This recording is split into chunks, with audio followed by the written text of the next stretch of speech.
Hi guys, today in this tutorial I'm going to show you how you get your image to look like this, to look like this.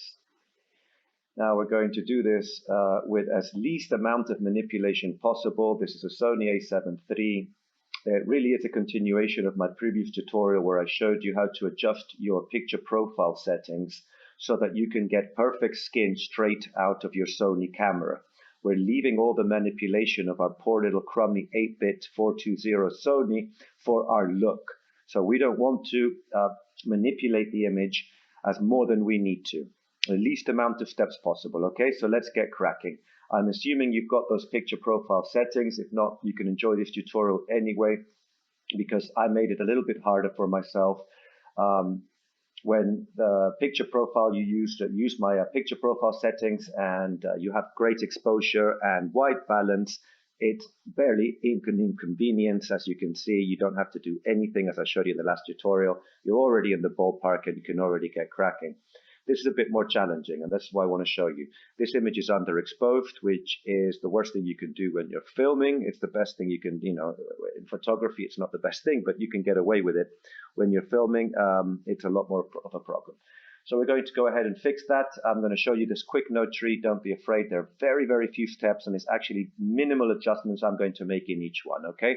I'm just going to go through it real quick. We're going to denoise. This is the only effects from the paid version of Resolve that I'm actually going to use. I'm not going to do, for purposes of this tutorial, I won't do a glow effects. I won't add a vignette. I'm not going to use face refinement, and I won't add film grain at the end. I would probably do all those four things if I was to grade this, but the purposes of this tutorial, let's just leave it out for now. So the first thing we're going to do is fix the exposure. Then we're going to add a little saturation and contrast. We're going to do a bit of lock tune for our shadows and probably get rid of a little bit of this extra red tint, which I can already see that she has.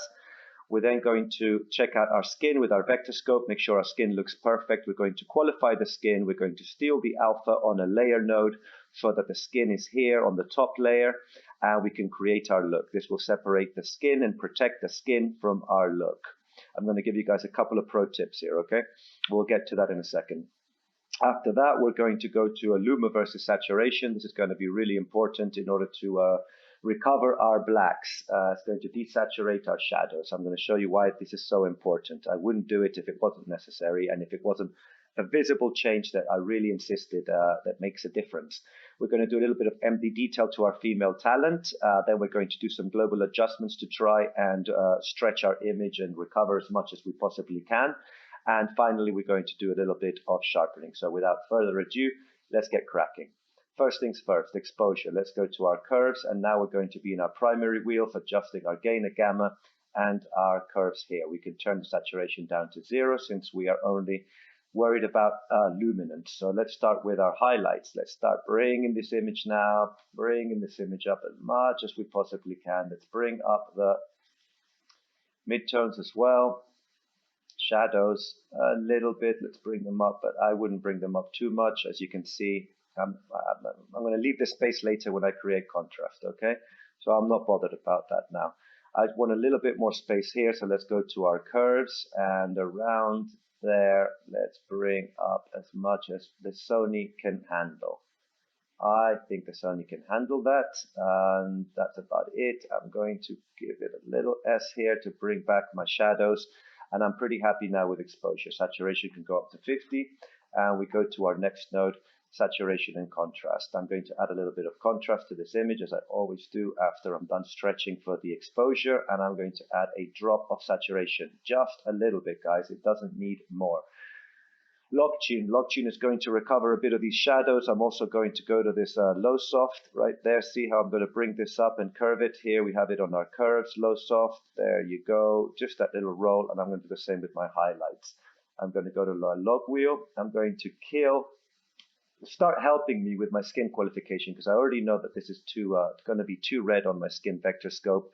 It's going to be too much in this region, so I'm going to throw the mid-tone a little bit away from the reds and into the green and blue. That's going to help me later, and I'm also going to recover a bit of those shadows here on the shadow style. I'm just going to adjust these right here, and it brings a bit more shadow, creating a bit more contrast. Okay, done with my log tune. I can now go straight to my skin. Let's create a power window and let's take a look at where we are. Okay, so let's make a power window and let's see where her skin lies. Okay, so as we thought, we're a little bit on the red side, and that's absolutely fine. We were expecting that. Okay, so even here, yep, we can see clearly that we need a bit more green and it's too much on the red. Easiest way to fix that, as you saw from a previous tutorial, with as least steps as possible, I'm just going to play with the tint right here, and I'm going to dial it into the green, so it's going to take the red out. There you go. Done. Now I can adjust the temperature a little bit to taste. If you move it little, it won't affect your skin, so you can either add a bit more warmth right there. In my case, I'm going to add a bit more warmth. If I check out my skin, again, see, it hasn't done anything to it. So I'm happy with that. I can park it right there. And now I'm super happy with my skin. I'm going to do one more thing to my skin, which is make it pop. I'm going to do that in hue versus luma. I'm going to go my hue versus luma. I'm going to pick on my skin and I'm going to bring up the luma. Watch what happens. Boom, boom. Ever so slightly. Look how little I've actually moved. That's it. I can't stretch the Sony any more than that. I'm happy and it's already popped my skin. I can now go into my denoise before I qualify the skin. So now I'm going to look for some noise so that I can calibrate my noise to, again, as least as possible. So I'm going to go with 3 frames. Let's make it better, and I'm going to dial my temporal threshold whilst I'm looking at the noise here, and the noise here, and I'm going to try and get rid of that noise, especially in the shadows. There you go, done. Don't want to do any more. I might add a little there, and I'm good to go.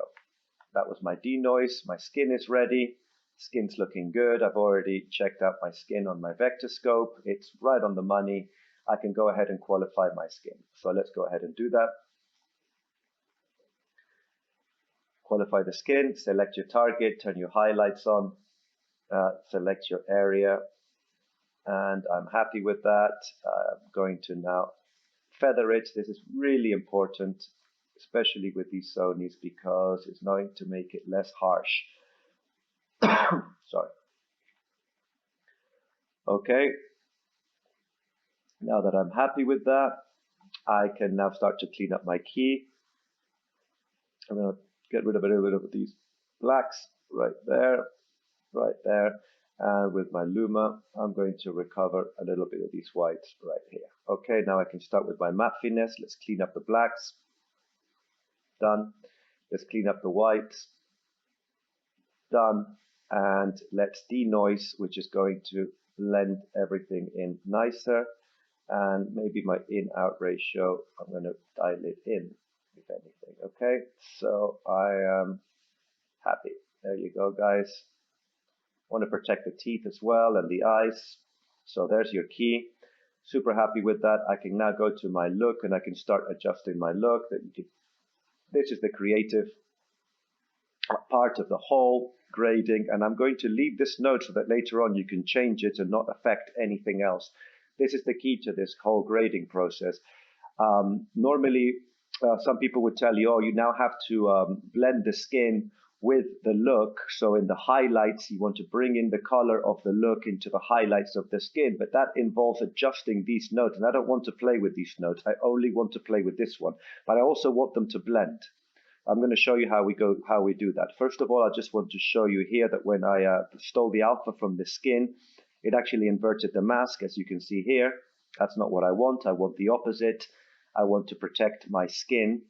So what I can do there, I just go to my node key and you press this one right here and it will invert the mask. Now we're back on track. I can go back to my look and I can start adjusting my look. I'm going to do that for the purposes of this tutorial just with my temperature and tint. So I'm going to create a teal look just by adjusting the temperature and the tint. There you go. I'm happy with that. I'm not going to do much else to this look for now. You could always go adjusting your look with your custom curves. You can create anything you want here, and with your primary wheels you can do whatever you like. I'm not going to do too much, just add a bit of gold, add a bit of green. This is the artistic side. I don't want to get too much into it. Play with it, but don't play with it too much. We want to do as least as possible, but here's where we want to save it. So there you go. Now, of course, I've wrecked the skin. That's the whole point of creating these layer node right here, is that it protects my skin. So when I turn this highlight off, boom, there's the perfect skin with the background. But this looks terrible. Why? Because the skin is perfect, but it's not integrated with the background at all. So the best way we can do that without having to touch the skin is go back to my skin here, layer node, go to my node key. Here's your key output. Watch what happens to my mask here when I turn it to 0. Oh, it's gone. It's like an opacity layer. So look at the skin now. It's completely off because it has the same. It's the same as the look, as if it didn't exist at all. So now when I start to dial it back, it's going to preserve the colors because I'm not going to go to the 100% opacity. Let's go to like here, 50% opacity, 40% opacity. See, now it's blending in with the background without me having to make any primary wheel adjustment to this skin. Because if later on I want to change this and make it yellow and red, for example, make it a warmer look, I can go ahead and just change this node and everybody else will follow suit. Okay, so that's how we go ahead and we do that. That's done. Now I'm going to show you guys the final post steps, if you like. These are just the final steps that you must do. I especially want to emphasize the luma versus saturation. It desaturates the gray and brings the blacks back into the shadow. And it's very important after you've done color grading and correction. If you look at the ear here, you'll see exactly what I mean. Look at her ear and look how red that is. That's not supposed to be like that. So go to your curves, go to your luma versus saturation. There you go. Pick up the shadows. I want to work only on the shadows, so I'm going to make a node right there. And now I'm going to drop this and watch what happens to the ear. Look at the ear, the red ear. Boom, gone. Super red, gone. So that's what I want to do. I want to bring those shadows back. I don't want it to look like that. I want it to look black where black is. That's my luma versus sat, and now that's done. Since I've got a female talent, I'm going to go to my MD detail and bring her down to about -28. That's the beauty spot for MD detail. It sort of smoothens out her skin, and it also loses a bit of clarity. Don't worry, we'll counter that when we sharpen at the end. Last view adjustment is going to be my global. So in my global, I'm looking to restretch my image. So I'm going to perhaps brighten it up a little bit more, like so. I want to bring those shadows back, so I can do that right here with my curves. It also adds a bit of contrast. Be careful with this one. And maybe I want to give a bit of shadows back around there. Pretty happy with that. If there was any other global adjustment I wanted to do, you could, bring your primaries a little bit towards the green if you want. It adds integration, but be very careful. I wouldn't do any more than that. And maybe bring up your gain a little bit more. There you go, guys. Oops, too much. Lost the image there. There's my gain, and you can bring your shadows in a little bit. There you go. And there's my image. Finally, I'm going to do a little bit of sharpening. Be very careful with this. Don't want to do too much. There you go. Done. And here you go, guys. This is the before and the after. The least amount of manipulation, and we've completely recovered an underexposed Sony with bad white balance, and we have placed him with perfect skin tone. And we have a look node, which we can later adjust however we want, and everybody else will blend in and follow suit. Hope you enjoyed the video, and if you want more, let me know. Before and after. Peace.